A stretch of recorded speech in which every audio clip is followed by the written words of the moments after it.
But I'm really delighted today to have the opportunity to talk to Professor Andreas Schleicher, who's the man brains behind, as far as I'm concerned, the whole PISA project, that whole idea. And he's here to give us some of his insights into the PISA itself and to respond to some of the questions. And I have to say that we asked for some questions from the region and we have too many, Andreas. So we will do what we can until somebody tells us to stop talking.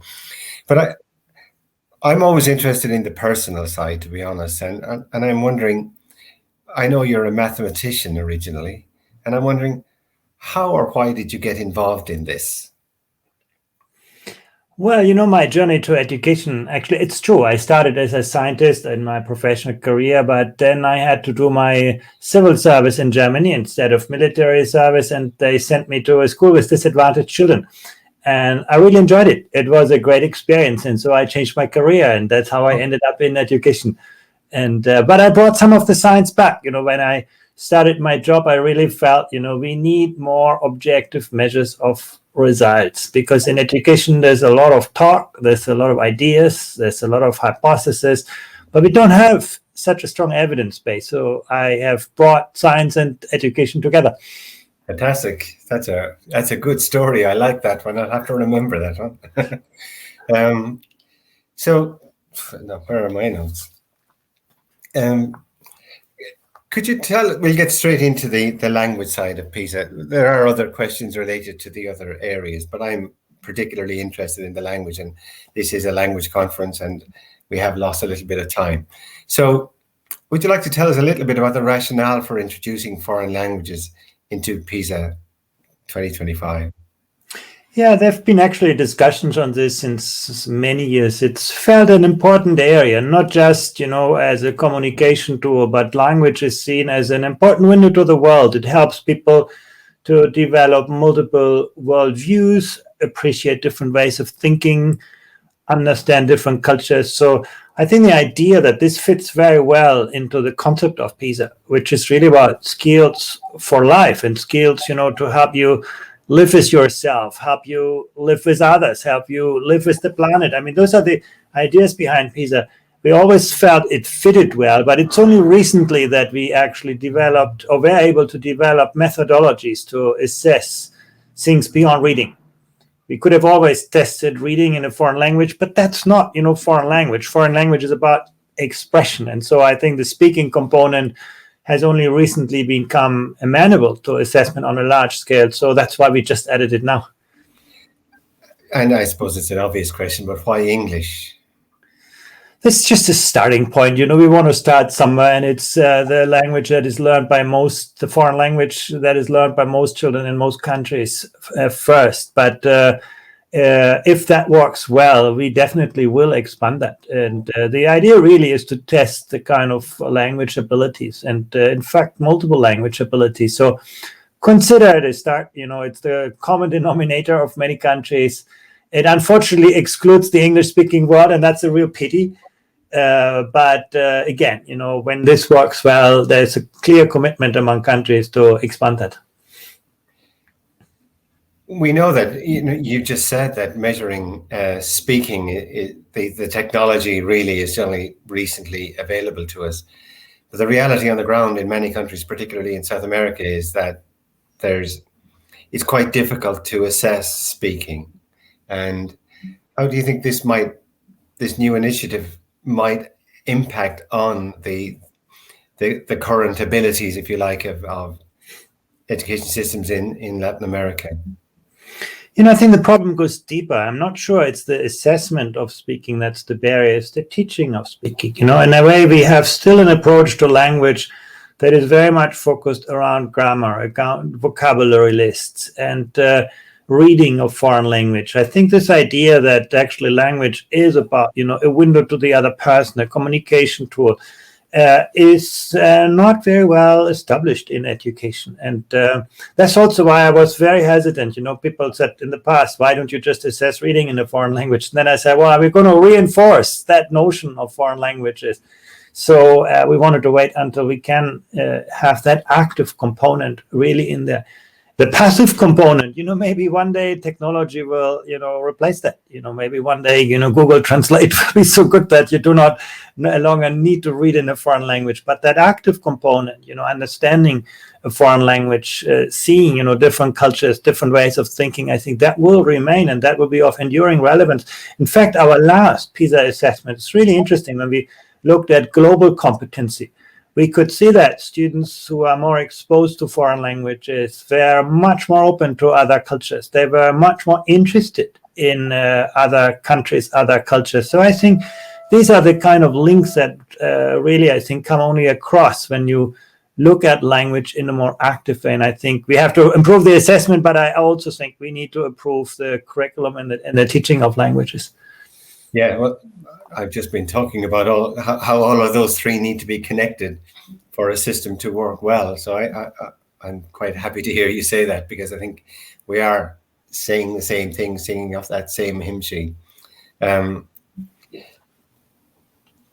do you think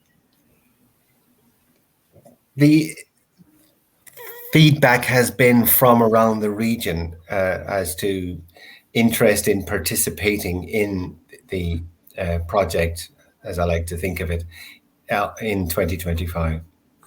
Well, we are in Colombia here today. This is a great champion of languages, also of the PISA assessment of English as a foreign language. There are other countries in Latin America too, if you think about Chile, Mexico, and so on. So I think there's interest. There's also curiosity, there's also some nervousness, we are struggling in math and science. How are we going to come up on the foreign languages?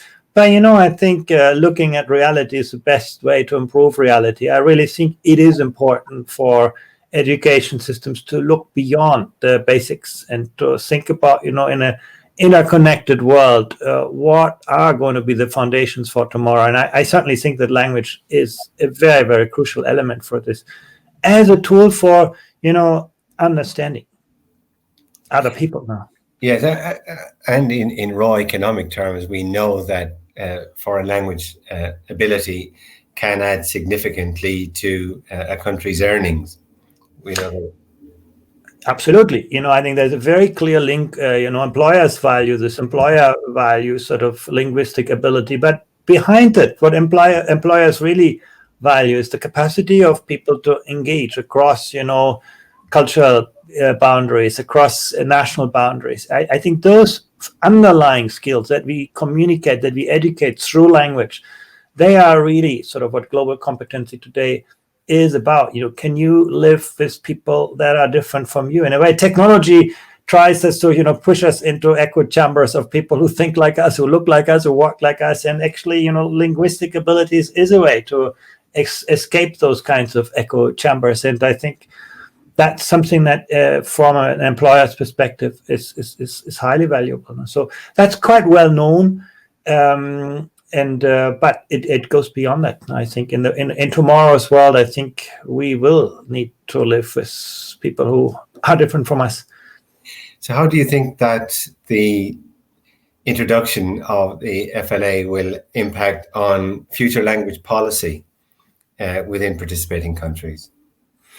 Well, I think it will show us many things. It will, first of all, just give us a baseline of where students are on foreign language. It will show some countries that other countries may be further on that trajectory. It will give us some clues about how students in different countries learn foreign languages and what might work best. I think, like PISA, the achievement of PISA is it's quite a level playing field. It's got countries connected. I can tell you, before PISA existed, when ministers of education met at the OECD, they would typically all talk about their own education systems. If we have a little problem left, last year we put a reform in place to solve that problem. There's been very little real, interest to look outwards.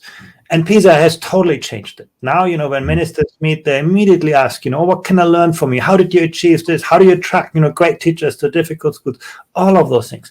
And I hope that we will get something similar in this field, that language will be an issue of shared interest across countries. And I think at least, we'll get people started to think about how to improve this. It will also give us a reality check. If you think about how many hours of language learning you have in school, and then sometimes how people struggle expressing themselves in simple ways. I'm a great example.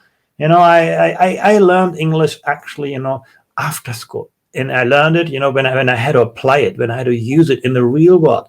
My school hours, I'm not sure that was very well spent time, and I think we should rethink that.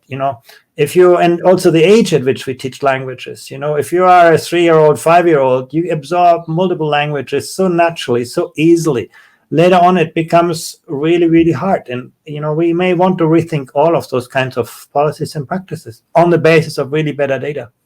And I think that's your final words there were the critical bit. I think too many ministries around the world, not just in the region, of course, base a lot of their policy not on data or on reality, but on a kind of wish or a wish list, if you like. And for me, I see that as being a critical issue globally with language policy. Would you agree with that? Absolutely. Without good data, we are all just people with opinions. And that is something that is not easy to address in the field of education. But again, I think the PISA foreign language assessment shows that we can give it a start, and we can, build robust instruments that actually help us to get a better understanding and build good scientific evidence on this. And, as what happened with PISA is that these data then will stimulate a research agenda. People will start to ask other questions. They will actually, probe the instrument. They will, refine and develop this. And I think that kind of trajectory hopefully will give us improved language teaching in the long run. And I hope assessment as well, because I know in the region, and there are some names I've recognized on the side of my screen here, people who are involved in a local professional organization now in the area for language assessment. I think those are the kind of people we need to get involved in some of this research, because for me, a lot of that research has got to be local. It's got to come from the local environment, and it should not be just global researchers coming in. Absolutely. I think you need to have certainly a comparative perspective, but ultimately you need to bring all data back into the classroom, into the very local context, in the kind of cultural context, in the linguistic context. And I think that is always the hardest mile. It's the last mile that actually needs most thorough kind of research and understanding. And that's also, why I believe we are talking about researchers here, but really the future teaching profession, we should not just imagine as people who broadcast knowledge or transmit knowledge, but the future teaching profession should be a profession of, coaches, of mentors, of researchers. And actually, that's what we see in some of the highest performing education systems today, where teachers spend maybe less time in the classroom with their students, but they do spend a lot of time with their colleagues to redesign pedagogy, to innovate learning environments, to think about, new curriculum design questions. And I think that's very, very important. The experts of learning are the people at the front line in the classroom. And I think our job as researchers is to provide them with the evidence, the data, to do their job well, and to, again, learn from others. I think this is also a big issue that we have today, that many teachers, many schools are just locked up into four walls, and they don't have many ways to actually look outwards. And again, I think data is a great tool to help you think in terms of alternatives, to build new scenarios for your work. Yeah, you're speaking to the converted. I have to say, I'm very keen on that whole idea of bringing expertise into the actual classroom, into practice. I know I spent many years working at universities and writing about theories, and really, to be absolutely honest, not understanding very much about the reality, and certainly not understanding that a lot of the theories that I read and wrote just didn't work. They were beautiful theories, but they didn't really work. And I think that's the one thing about the practical approach that can deliver And you see, this is where I come back as a scientist, as an educator, often, we learn one theory in the university education, and then for the rest of our lives, we apply it. I exaggerate a bit. Yeah. As a scientist, you grow up with that mindset, your work is about questioning established practice, not, replicating it. You always find a hole in your theory, the kind of, the weakness in the hypothesis in order to develop a deeper understanding. And I think that is, we need to give educators better support. For me, that's one of the purposes of PISA, really. One of the main purposes, to give educators a better scientific understanding of the results of their work. And to be honest, I have no idea how much time we have left, because somebody is going to stop us at some stage. But there are lots and lots of questions about the details of the foreign language assessment, which I don't really want to go into in massive detail. But if you'd like to just give us an overview of what it's going to look like, not what might look like, what it will look like. Yeah, imagine a typical PISA task. They're always presented in units. We don't like this kind of little multiple choice questions. We typically give students a unit and then ask different questions about it. Some of them will be closed, some of them will be open-ended. That's the kind of assessment of reading. And then of speaking, students will record their responses. And that's the part that we still need to validate, through. That's why we do extensive piloting, to better understand, how we can record things, how do we position students so that all of this is working. So that's the harder part. But the typical PISA test is really like, we place great emphasis on authenticity. And some of the items we know will be hard to score, will require, human raters and so on. But that's something that I believe is very important to ensure that those tests reflect what foreign languages are about now. And again, on the spoken part, we need to do experimentation. But we're working with Cambridge Assessment. That's actually the agency that are very advanced on this. They have done that, in many contexts already. So I think we are not starting from scratch. I think we are starting off from a quite good knowledge base. But it's the very first time that this is done in a comparative context. So I think it is a challenge. Yes, I know that the speaking test is a little bit controversial, because people are worried that the typical, if you like, profile of students coming through the classical education systems is for relatively high performance on the receptive skills and often non-performance on the productive. And I think people are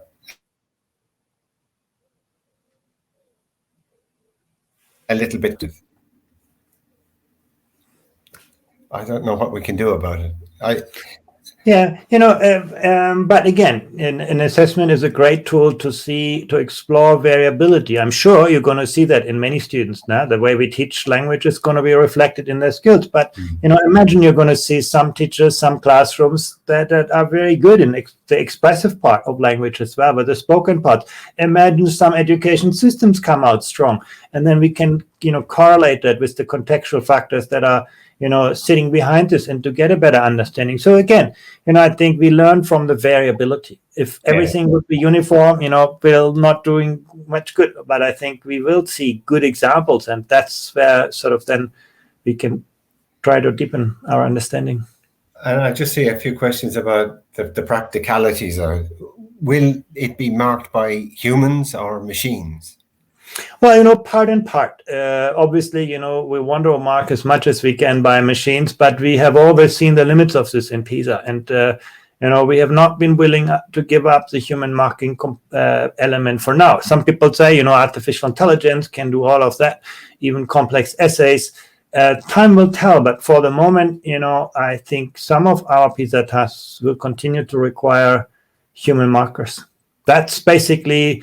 if you give up on that, I think you give away quite an important part of the validity part, at least for now. Again, the future might make things easier. But yeah, we've been, like a lot of other organizations, we've been looking at the whole area of automatic scoring of speaking. And we have to face it, some significant issues still around. Yeah, what we're trying to do is on the marking, do some very good kind of marking guide so that there is agreement on what counts as good performance, and do invest a lot in the training.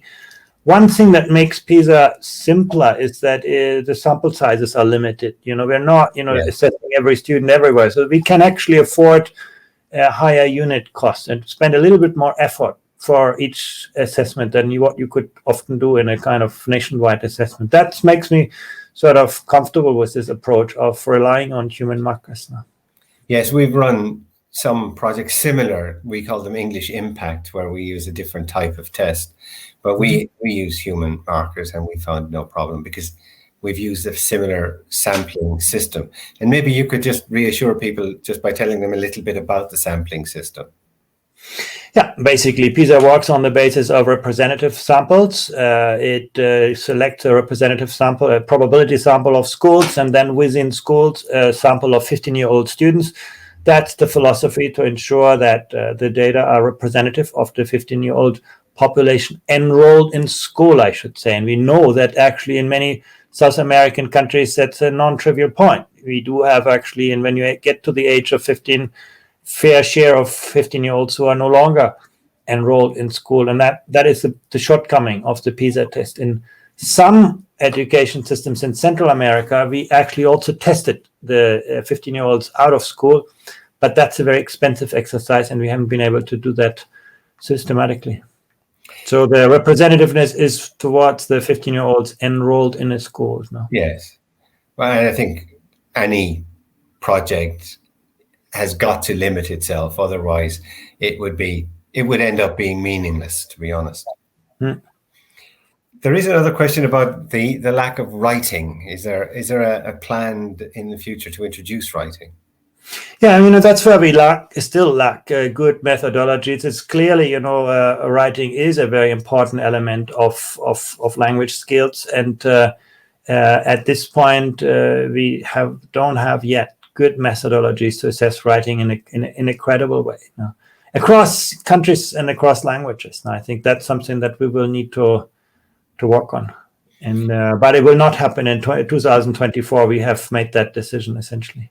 Yes, I think that's reasonable. And I think with any of these things, you've got to start somewhere. Yeah, that's exactly sort of the philosophy that we follow. In PISA, we started with reading mathematics and science, and then we added problem-solving skills, and then we added collaborative problem-solving skills because we knew the social element was important, and then we added this idea of global competency. So PISA is an evolving instrument, and as the methodologies improve, we can improve the instruments. And that is, I think, you pool the expertise of 80 countries and you can actually do amazing things. Now, that's, I think, the real strength of PISA is not just the numbers that come out of it, but a process that really brings together a lot of expertise from around the world. In these days, for example, the most interesting insights are not generated by the degree of correctness of student responses, but by the process data. With digital tests like PISA has since 2018, you can actually see how students answered the question, where they got stuck, where they got interested, where they spent a lot of time, where they went through very quickly. And once again, the analytical component will improve, and I think we'll get a better and better understanding of students' abilities and motivations, interests. And would you have any advice to ministries in the region as to how they might prepare for the PISA FLA? Yeah, I don't think you can really. This is a kind of no stakes test, and it should remain as such. And I think the best preparation really is to prepare yourself for the results. To be open about what you're going to see, to think about how might you address different scenarios of those results. So I think just to think that in this few years before the PISA test is done, you can significantly change the outcomes. I don't think that's the right approach. I think the better approach is really to think long term. These results will come out and they will do several things. First of all, they will create momentum. People will start to look at foreign languages, and that's something you can prepare yourself for.